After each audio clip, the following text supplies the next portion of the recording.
For. Thank you for having me here. And this project that I worked on with Cranes was kind of a byproduct of me being out of work for a while. I set out to do freelancing, and one day Cranes called me up and said, how about doing a history of how we got into this mess at the state level? And my first reaction was to kind of roll my eyes a little bit, because we all know we're in a mess, and what new things are there out there to tell? And so I sat around and I thought about it for a little bit, and one of the sort of the starting point for me, I guess because maybe it was freshest in my mind, was in 2004 when the Blagojevich administration started out with it was a big pension bill that had some reforms in it. It was, one of the things they were doing was targeting superintendents and school administrators from getting the big pay hikes, and then that would, we were all paying the higher pension costs as a result. Tucked in that were a couple of other interesting things. One was a 2-year pension holiday, and I thought, let's see if we can calculate what is the long-term cost of basically cutting your pension payments in half for 2 years.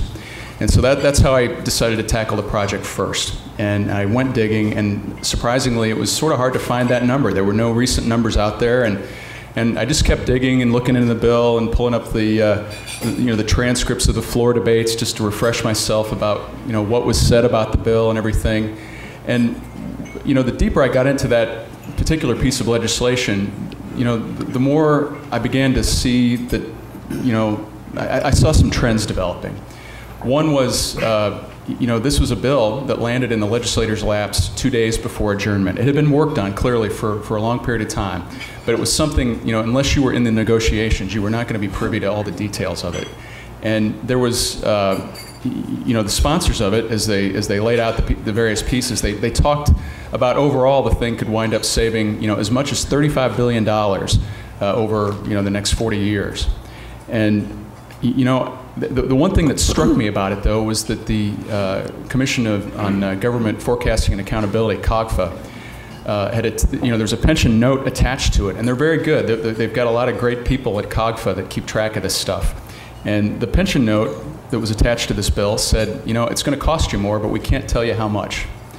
And I thought, well, that's an interesting thing. If you're a rank and file legislator, those are your experts. They're the ones who will tell you really what the true cost of something is. And they were basically having to take votes and not knowing what the true cost of it was, at least according to COGFA.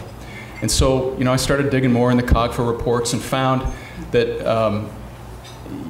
3 or 4 months later, COGFA published something that said the cost of skipping those pension payments, along with tying in some costs that were associated with George Ryan's early retirement program, could wind up costing as much as $6.8 billion.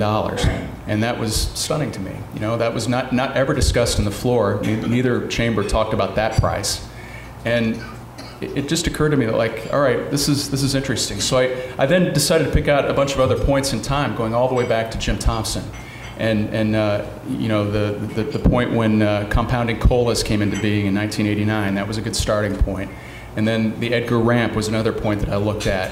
And then the early retirement program I mentioned. And so over and over again, what I was seeing was that the numbers that were put in front of legislators proved to be way off as they were studied longer. And you would see times where debate was squelched with a stopwatch, and the reason that happens, of course, is that these things, it's a logjam at the end of sessions, and there's so much stuff that they have to do. And so to get it all done, you've got to limit debate. Well, should debate be limited on something that's going to cost the state $6 billion? I mean, that's an open question. But what I found, I just found this trend, and you'll hear from Peter here in a minute. One of his sound bites really just stuck with me. Sometimes it just looks like they don't understand the math, and Peter can talk more about that. But that was a central point of when the Securities and Exchange Commission came in and did their cease and desist order against the state in 2013. And the state Supreme Court as well, they weighed in on some of these very points in time that I was looking at. And so, what we have clearly is a $100 billion debt right now, and no plan to pay for it. And that's all these pieces came together, and it was an interesting history lesson even for me, having lived through it. And I think you can point the finger at Democrats, you can point the finger at Republicans, you can point the finger at labor unions. I think you can also point the finger at the press. I mean, we were sitting there watching all this stuff happen, and where were we? A lot of things that happen down there, you just sort of get accustomed to that's the way it's always been done, and you don't question. And I myself was guilty of that.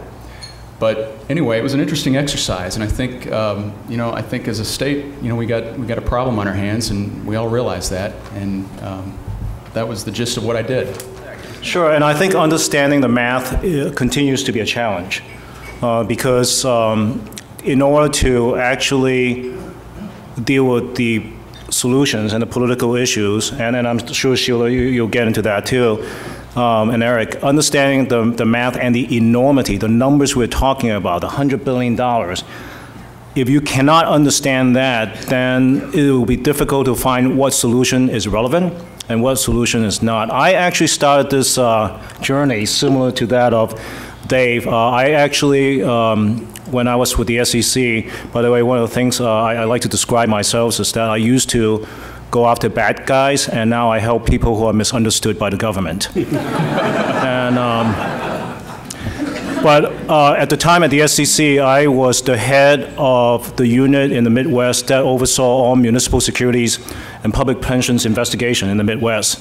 Let's just say we were very busy at the SEC. And I was tasked with overseeing the investigation into bond offering disclosure by the state of Illinois in connection with their bonds, particularly on the accuracy of the pension liability disclosure. If you look at the bond offering document, time after time after time, general obligation bond by the state of Illinois, it will say the following, and I'm paraphrasing, but the key words are sufficient and necessary. The state told the investing public that it has a funding plan that would be sufficient and necessary to pay for its public pension. We focused on that, and I started the digging. And I spent a lot of time with actuaries, which is, an interesting crowd. I bet. And one of the things that I learned, and I want to just quickly highlight 3 things that the SEC learned that reflected problems with the state's disclosure. 1, the state of Illinois at the time, based on the legislation in 1995, employed a very unorthodox actuarial funding plan. It is, in short, it's called the PUC, or projected unit cost. Nothing wrong with it, other than the fact that very few people ever use it. And what it does is that it, and this goes back to my quote of a balloon mortgage on steroid, is that usually if you look at actuarial funding plan, let's say the curve is like this. If you look at the PUC, the curve is like this, which is that it assumes a large amount of the payments will be done at the end of the period, of the projected actuarial period. Second thing the SEC found under our investigation, which is that almost all states have an actuarial projection of 30 years. The state of Illinois' funding plan is based on an assumption and projection of 50 years. So graphically, look at this. From this to this, from this to that. That's part of the math. And then similar with Dave, then we look at the pension holidays under the Blagojevich administration. And again, it's tough to assign motive at the time, because it is easy for us now, but in order to really understand this, it is difficult to look at each solution during that particular moment in time that might make sense. You kind of have to look at the past, and you really have to look ahead to the future, in this case, 50 years. Right, a 50-year period. The public pension holiday, I think the best thing, and I remember as a trial lawyer, I was thinking, well, if I have to litigate this, how would I describe it? And the best thing I would look at is it's just like if you have credit card debt. And just say, isn't this great? We're going to skip 3 months of payment. There, I can enjoy these 3 months. Isn't that great? And we know what that means in terms of digging a hole that is deeper and deeper, and the compounding effect of that.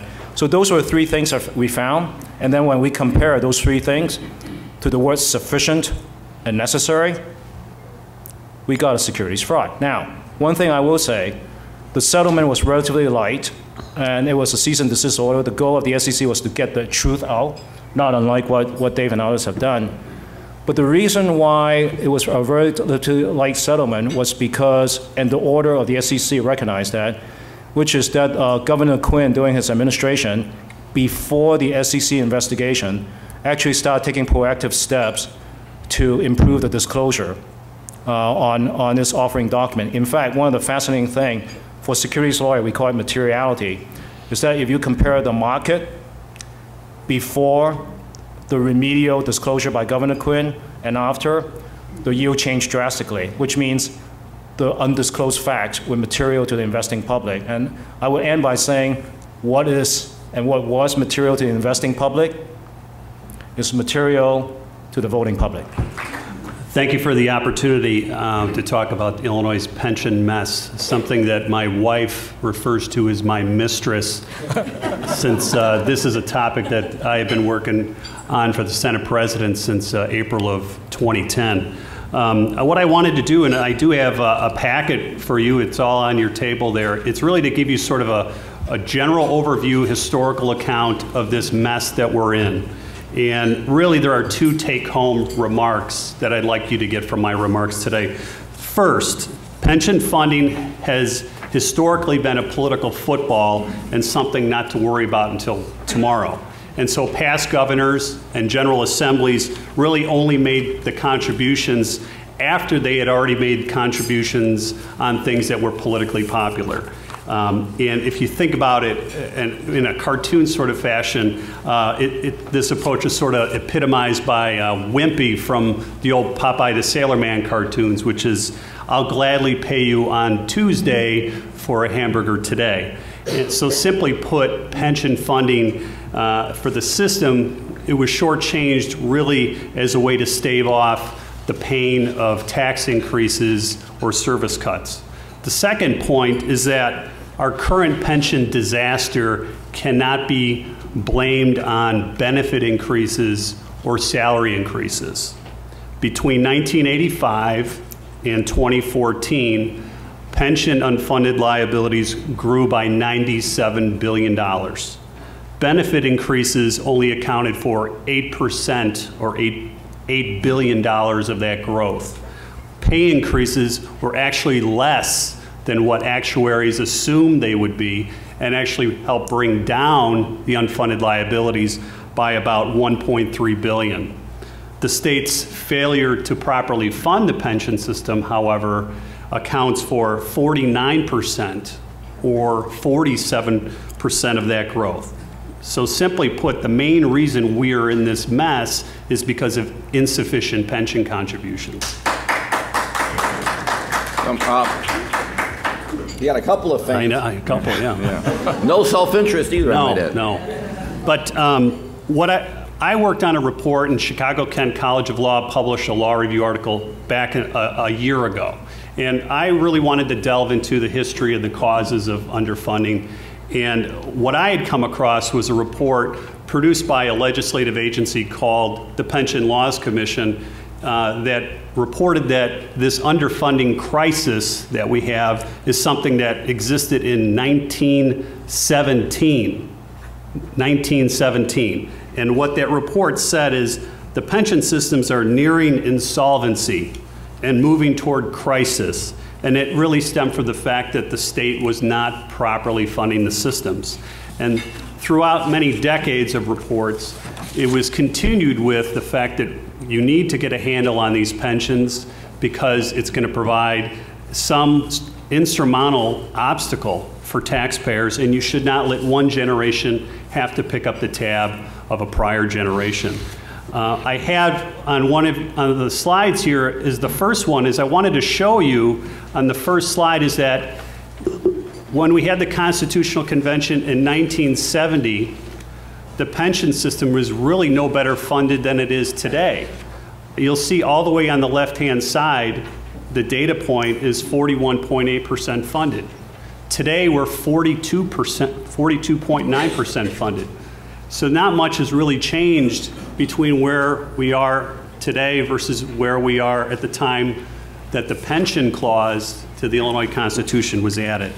And I wanted this chart also to have some context, because you could see that between in the last 4 decades, we've been somewhere between 40 and 60% funding. But we did have, for example, in 1995, when the funding plan was added, we were 52% funded. We had a high watermark in 2000. We were almost 75% funded. And on the very right, you'll see in 2013, the systems were 41% funded, and then they went up another 2%. They went up 2% because we had some very good stock market returns. The next slide, I think, gives you some scale for the scope of unfunded liabilities. Back in 1970, we had unfunded liabilities about $1.5 billion. In 1983, I'm highlighting that because we actually had a change in policy and how to fund pensions.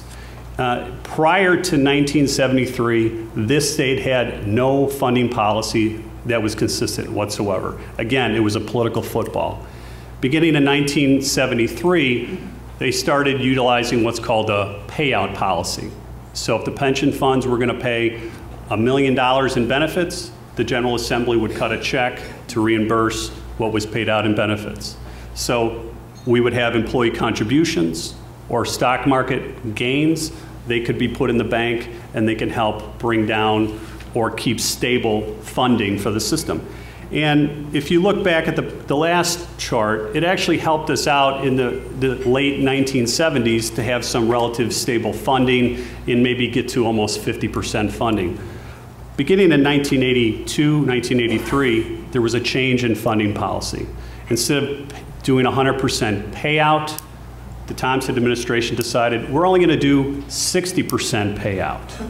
And also, we're also going to put more of our eggs in the basket of the stock market to fund pensions rather than through employer contributions. The other point that I wanted to make is that we had, and what led into the adoption of the 1995 funding plan, is we had a doubling of the unfunded liability from $8 billion to about $17 billion between 1989 and 1994. It was a political issue at the time between Dawn Clark Netsch running as a Democrat against Jim Edgar. And that's what prompted the current funding schedule that we have today. We did have, of course, some pension holidays that were discussed in 2006 and 2007. And the last thing I'd like to mention on this chart is that you can see that we had a tremendous growth in our unfunded liabilities beginning in 2007. We had about $35 billion in unfunded liabilities in 2007. We have gained another $63 billion in unfunded liabilities since that point. And just the last slide very quickly. I think this is the heart of the matter. In 1984, this state had pension unfunded liabilities of $7 billion. We currently have $105 billion. I have put, this chart really gives you a breakdown of where that $97 billion came from. And you can see at the top bar, the biggest contributor is the fact that the state did not contribute enough. That was $47 billion. At the end, the next being, of course, there were some changes in actuarial assumptions. And what I mean by that is, very recently, the pension funds have had their actuaries assume that you're going to get less in the stock market. And by making an assumption to get less in the stock market, you inflate the unfunded liabilities. But you cannot lay it at the feet of benefit increases coming about between 1985 and 2014. And you cannot put it at the feet of salary increases either.